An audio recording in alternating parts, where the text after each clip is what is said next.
आप कब Teflon coating कर रहे हैं और कब सेरामिक कोटिंग कर रहे हैं।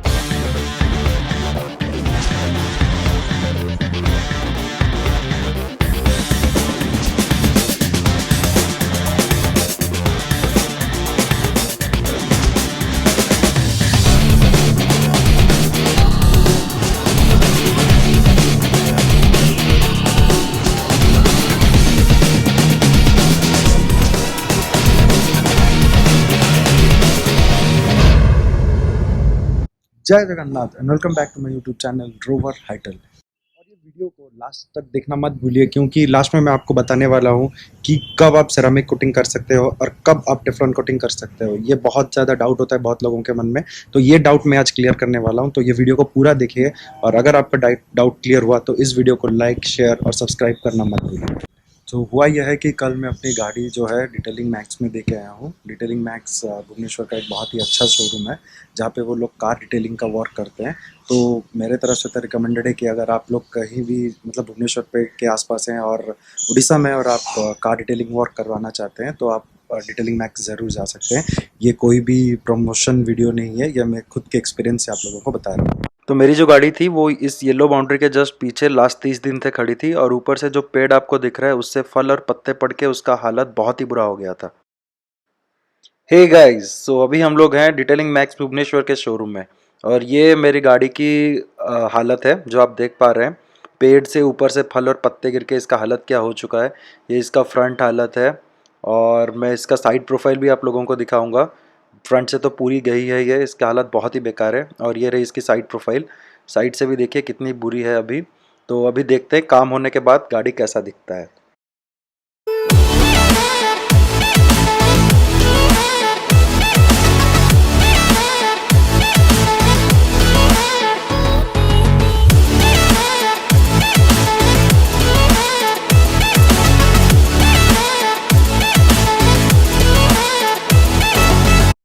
तो जो सबसे पहला चीज हमारे दिमाग में आता है ये वीडियो में, वो है व्हाई कोटिंग। कोटिंग गाड़ी में क्यों करना चाहिए? तो उसका सीधा सलग आंसर ये है कि अगर आप कहीं से एक फर्स्ट हैंड गाड़ी निकालते हो या सेकंड हैंड गाड़ी निकालते हो, तो उसका जो लुक होता है उसको मेंटेन करने के लिए हमें कोटिंग देना पड़ता है। तो जब हम गाड़ी निकालते हैं शोरूम से, तो क्या होता है कि कभी कभार ऐसा होता है कि हम किसी अनप्रोफेशनल जगह पे गाड़ी धोने के लिए दे देते हैं। तो क्या होता है कि मतलब जब हम लोग उस पर कुछ गंदा सा मटेरियल यूज करते हैं, जैसे कि मतलब कोई भी कपड़ा गंदा सा हमने यूज किया उसके ऊपर, तो गाड़ी में स्वर्ल मार्क्स आ जाते हैं या फिर उसका कलर निकल जाता है। गाड़ी के जो कलर होता है, गाड़ी के कलर के ऊपर एक लैकर लेयर होता है, तो एक बार अगर वो लैकर लेयर डैमेज हो गया तो फिर आप गाड़ी के पेंट को रिटर्न करना आपके लिए बहुत मुश्किल हो जाएगा। आपको गाड़ी को पूरा रीपेंट करना पड़ता है।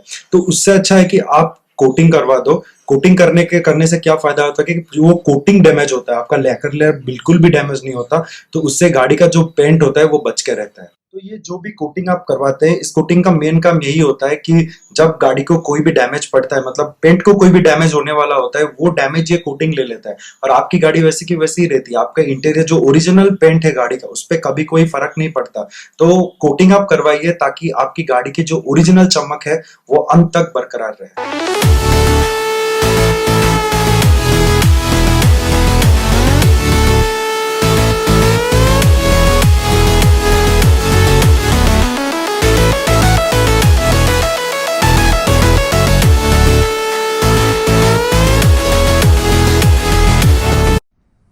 तो अभी जो दूसरा क्वेश्चन आता है वो है कौन सा कोटिंग कराएं, टेफ्लॉन कोटिंग कराएं या सेरामिक कोटिंग कराएं या पीपीएफ कोटिंग कराएं। तो मैं इस वीडियो में पीपीएफ की बात बिल्कुल नहीं करूंगा, क्योंकि पीपीएफ कोटिंग बहुत ही कॉस्टली होता है। उसमें आपके गाड़ी के ऊपर एक लेयर मतलब एक, जैसे हम लोग मोबाइल में लैमिनेशन करते हैं वैसे गाड़ी के ऊपर एक लैमिनेटेड कवर डाला जाता है। उसके बहुत टेक्निकलिटीज होते हैं, 3-4 टाइप ऑफ पीपीएफ कोटिंग्स होते हैं, और पीपीएफ कोटिंग आसपास आपको 70-80,000 प्लस भी आ जाता है बहुत गाड़ियों के लिए। तो जनरली लोग उसको प्रीफर नहीं करते, और अगर अच्छे से नहीं होता तो फिर उसमें येलो मार्क्स भी आ जाते हैं। आपको एक प्रोफेशनल जगह से करवाना पड़ता है, हर कोई आउटलेट पे पीपीएफ कोटिंग होता भी नहीं है। तो हम लोग इस वीडियो में जो जनरल कोटिंग हम लोग करते हैं गाड़ी पे, एक है सेरामिक कोटिंग और एक है टेफ्लॉन कोटिंग, उन दोनों के बारे में बात करेंगे, और कौन सा कोटिंग आप लोग कराएं उसके बारे में भी इसमें बात करेंगे। तो जो बेसिक डिफरेंस है सेरामिक कोटिंग और टेफ्लॉन कोटिंग में वो ये है कि जो टेफ्लॉन कोटिंग होता है वो एक वॉक्स होता है, सिंथेटिक वॉक्स होता है, लेकिन जो सेरामिक कोटिंग होता है वो एक क्लियर कोट होता है। तो बेसिक डिफरेंस क्या है इसमें कि जैसे टेफ्लॉन कोटिंग है, टेफ्लॉन कोटिंग में क्या होता है कि हम लोग जो सिंथेटिक वॉक्स होता है उसका जनरली 1 लेयर भी करते हैं, 3 लेयर भी करते हैं। तो मैं आपको एडवाइस करूंगा कि आप 3 लेयर कराएं, क्योंकि अगर आप 1 लेयर कराते हो तो वो 5-6 महीने के बाद वेस्ट हो जाता है।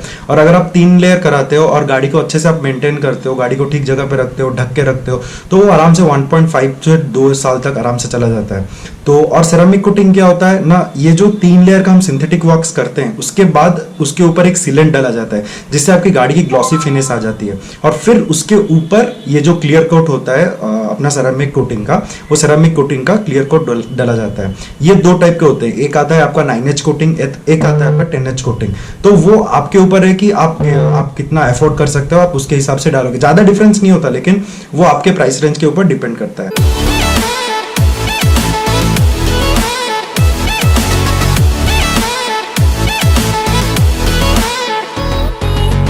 और एक पॉइंट है कि ये जो टेफ्लॉन कोटिंग है, टेफ्लॉन कोटिंग 0.02 माइक्रोन का एक कोटिंग होता है। तो 3 कोटिंग आप डलाते हो तो 0.06 माइक्रोन का डलता है। और जो अपना सेरामिक लेयर का कोटिंग होता है वो 2 माइक्रोन का कोटिंग होता है। और बेसिकली जो प्रोसेस है वो प्रोसेस भी आसपास सेम ही है। मतलब जैसे हम लोग टेफ्लॉन कोटिंग में जो काम, जहाँ पे काम खत्म होता है, सपोज मैंने 3 लेयर डला दिया और उसके बाद सीलेंट डल गया, उसके बाद सेरामिक अप्लाई होता है। तो आप अगर जा रहे हो टेफ्लॉन कोटिंग कराने के लिए, तो टेफ्लॉन में आपका काम जहाँ से बंद होता है उसके बाद वहाँ पे सेरामिक डलता है। बेसिक वही होता है कि एक आप पूरा काम कराते हो तो उसको हम लोग सेरामिक कोटिंग बोलते हैं। आप बस वॉक्सिंग के बाद बंद कर देते हो, हम उसको टेफ्लॉन कोटिंग बोलते हैं।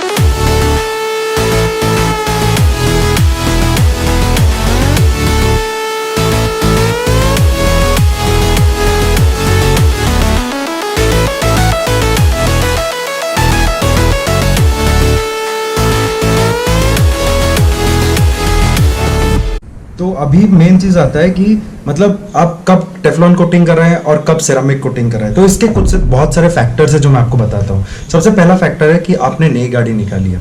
अगर आपने नई गाड़ी निकाली है तो ये 100% रिकमेंडेड है कि आप सेरामिक कोटिंग ही कराए गाड़ी पे। लेकिन अगर आपने सेकेंड हैंड गाड़ी निकाली है और आप श्योर नहीं हो कि आपको गाड़ी अब लाइफ टाइम के लिए रखना है या सिर्फ आप 2-3 साल उसको यूज करोगे और फिर आपको उसको रिटर्न भेज देना है, उस केस में आप टेफ्लॉन कोटिंग कराइए। आप टेफ्लॉन कोटिंग कराएंगे, गाड़ी में वही ग्लॉसी फिनिश आ जाएगा। 2 साल तक उसका वैलिडिटी है। आप 2 साल तक 1-2 साल तक चल जाता है, आराम से आप यूज कीजिए और फिर आप उसे गाड़ी को बेच दीजिए। अगर आपको अच्छा लगा, आप गाड़ी रखना है आपको, फिर आप आराम से उसमें सेरामिक कोटिंग कर सकते हो। तो बेसिकली टाइम और मनी, इसका मेन डिफरेंस यही है कि एक आप अगर अच्छे से होता है सेरामिक कोटिंग, कहीं के जगह पे सेरामिक कोटिंग लाइफ टाइम तक भी चल जाता है और कहीं के जगह पे 3-4-5 साल तक भी चलता है।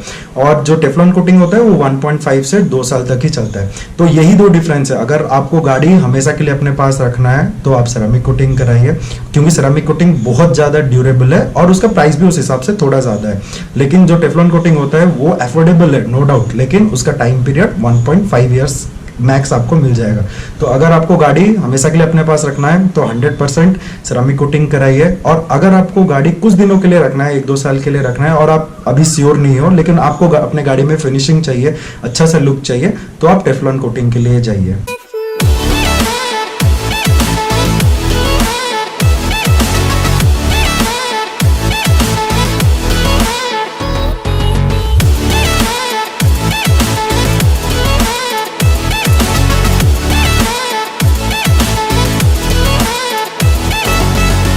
अभी आप लोगों का डाउट क्लियर हो चुका होगा। और इससे ज़्यादा भी अगर आपका कुछ डाउट है या फिर आप अभी भी कंफ्यूज हैं तो आप मुझे नीचे कमेंट सेक्शन में लिख के बता सकते हैं, मैं ज़रूर रिस्पॉन्ड करूंगा।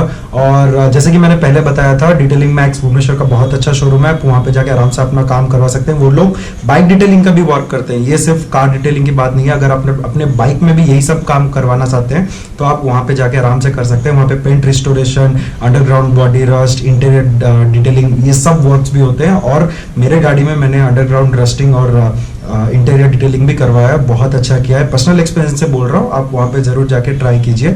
और अगर इस वीडियो को यहाँ तक देख चुके हो और आपका डाउट क्लियर हो चुका है तो लाइक, शेयर और मेरे चैनल को सब्सक्राइब करना मत भूलिए। एडियोस एमिगोस।